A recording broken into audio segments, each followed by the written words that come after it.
Rich land infra developers వారి కాస్మోపోలిస్ 140 ఎకరాల్లో mega layout August 11 గొప్ప ప్రారంభం.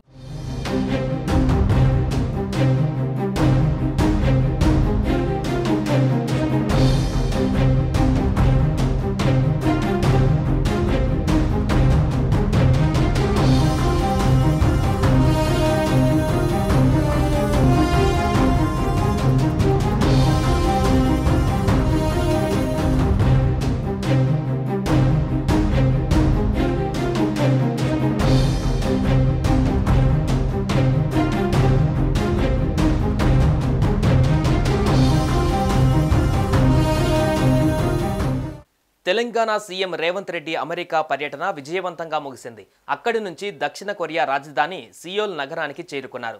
సియోల్లో 2 రోజుల పాటు రేవంత్ రెడ్డి పర్యటన కొనసాగనుంది.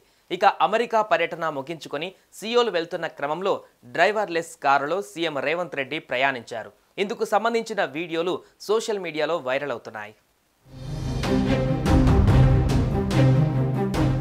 అమెరికా టూర్ చివరలో శాన్ ఫ్రాన్సిస్కోలో డ్రైవర్ రహిత కారులో సీఎం రేవంత్ రెడ్డి ప్రయాణించారు. దాదాపు పావుగంట సేపు అందులో ట్రావెల్ చేశారు. ఆ తరహా కార్లు టెక్నాలజీ ఇండియాకు వస్తే ప్రయాణం మరింత సులభంగా మారుతుందన్నారు. ఐటీ శాఖ మంత్రి శ్రీధర్ బాబు కూడా వాహనాన్ని వీక్షించారు. అమెరికా టూర్ ముగించుకున్న సీఎం రేవంత్ రెడ్డి అక్కడి నుంచి సౌత్ కొరియా రాజధాని సియోల్కు చేరుకున్నారు. Telangana CM Revanth Reddy America tour విజయవంతంగా ముగిసింది. టూర్లో భాగంగా 10 రోజులు 19 కంపెనీలు దాదాపు 31,000 కోట్ల రూపాయలు పెట్టుబడులు పెట్టేందుకు ముందుకు వచ్చాయి. దాదాపు 50 కంపెనీలతో రేవంత్ టీం సమావేశమైంది.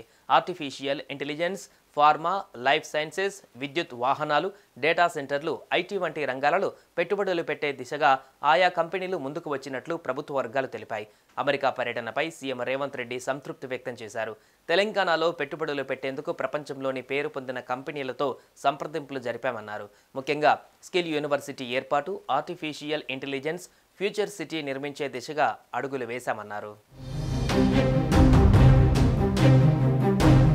అమెరికాలోని బిజినెస్ మ్యాన్ల నుంచి భారీ మద్దతు లభించిందన్నారు ముఖ్యమంత్రి రేవంత్. రాష్ట్రంలో పరిశ్రమల ఏర్పాటుకు అనుకూలతలు, ప్రభుత్వం అందించే సహకారాన్ని అక్కడి కంపెనీలకు వివరించామన్నారు. ఈ టూర్ తెలంగాణకు మంచి ఫలితాలు వస్తాయని, పెట్టుబడులతో పాటు వేలాది ఉద్యోగాలు వస్తాయని ఆశాభావం వ్యక్తం చేశారు.